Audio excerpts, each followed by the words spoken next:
بسم الله الرحمن الرحيم.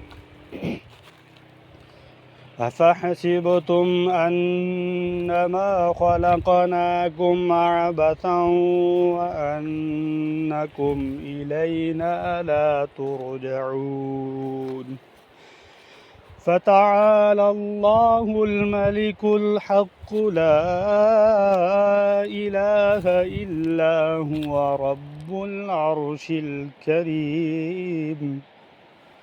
ومن يدع مع الله إلها آخر لا برهان له به فإنما حسابه عند ربه إنه لا يفلح الكافرون.